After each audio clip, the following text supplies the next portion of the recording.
Be ready? Start. Honorable Speaker, sir, it was our government which set up a separate department for fisheries, realizing the importance of assisting fishermen. This has resulted in doubling of both inland and aquaculture production. Seafood export since 2013-14 has also doubled. Implementation of Pradhan Mantri Matsya Sampada Yojana will be stepped up to 1. Enhance aquaculture productivity from existing 3 to 5 tons per hectare. 2. Double exports to rupees 1 lakh crore, and 3. Generate 55 lakh employment in near future. 83 lakh self-help groups with 9 crore women are transforming rural socio-economic landscape with empowerment of self-reliance. Their success has assisted nearly 1 crore women to become Lakhpati Didi already. They are in an inspiration to others. Their achievements will be recognized through honoring them. Buoyed by the success, it has been decided to enhance the target for Lakhpati Didi from 2 crore to 3 crore. New age technologies and data are changing the lives of people and businesses. They are also enabling new economic opportunities and facilitating provision of high quality services at affordable prices for all, including those at bottom of the pyramid. Opportunities for India at the global level are expanding. India is showing solutions through innovation and entrepreneurship of its people. Para. Prime Minister Shastri gave the slogan of Jai Jawan, Jai Kisan. Prime Minister Vajpayee made that Jai Jawan, Jai Kisan, Jai Vigyan. Prime Minister Modi has furthered that to Jai Jawan, Jai Kisan, Jai Vigyan and Jai Anusandhan, as innovation is the foundation of development for our tech-savvy youth. This will be a golden era. A corpus of rupees 1 lakh crore will be established with 50-year interest-free loan. The corpus will provide long-term financing or refinancing with long tenors and low or nil interest rates. This will encourage the private sector to scale up research and innovation significantly in sunrise domains. We need to have programs that combine the powers of our youth and technology. A new scheme will be launched for strengthening deep tech technologies for defense purposes and expediting Atmanirbharta. Building on the massive tripling of the capital expenditure outlay in the past 4 years, resulting in huge multiplier impact on economic growth and employment creation. The outlay for the next year is being increased by 11.1% to 11,11,111 crore rupees for the country. 3 major economic railway corridor programs will be implemented.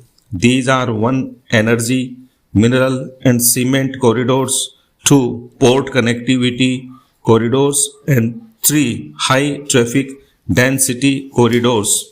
The projects have been identified under the PM Gati Shakti for enabling multimodal connectivity. They will improve logistics efficiency and reduce cost.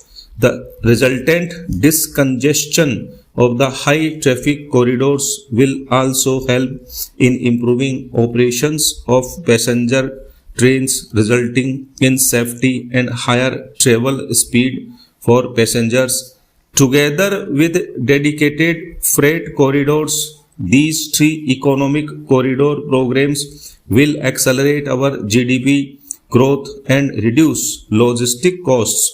40,000 normal rail bogies will be converted to the Vande Bharat standards to enhance safety, convenience, and comfort of passengers. The aviation sector has been galvanized in the past 10 years. Number of airports have doubled to 149.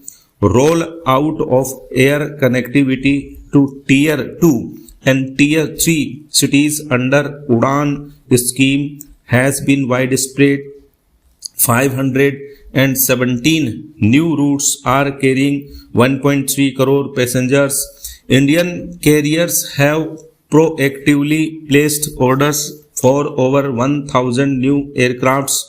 Expansion of existing airports and development of new airports will continue expeditiously.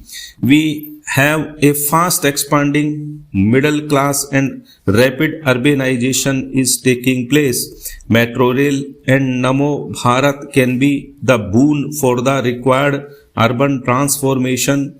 Expansion of these systems will be supported in large cities focusing on transit-oriented development towards meeting our commitment for net zero by 2070. The following measures will be taken. Viability gap funding will be provided for harnessing offshore wind energy potential for initial capacity of 1 gigawatt. Coal gasification and liquefaction capacity of 100 metric ton will be set up by 2030. This will help in reducing imports of natural gas, methanol and ammonia. Phased mandatory blending of compressed biogas in compressed natural gas for transport and piped natural gas for domestic purposes will be mandated. Financial assistance will be provided for procurement of biomass aggregation machinery to support collection. Our government will expand and strengthen the e-vehicle ecosystem by supporting manufacturing and charging infrastructure. Greater adoption of e-buses for public transport networks will be encouraged through payment security mechanism. For promoting green growth, a new scheme of biomanufacturing and biofoundry will be launched. This will provide environment-friendly alternatives such as biodegradable polymers, plastics, pharmaceuticals, and agri-inputs. This scheme will also help in transforming today's consumptive manufacturing change to the one based on regenerative principles. For promoting climate change activities for Blue Economy 2.0, a scheme for its restoration. Stop.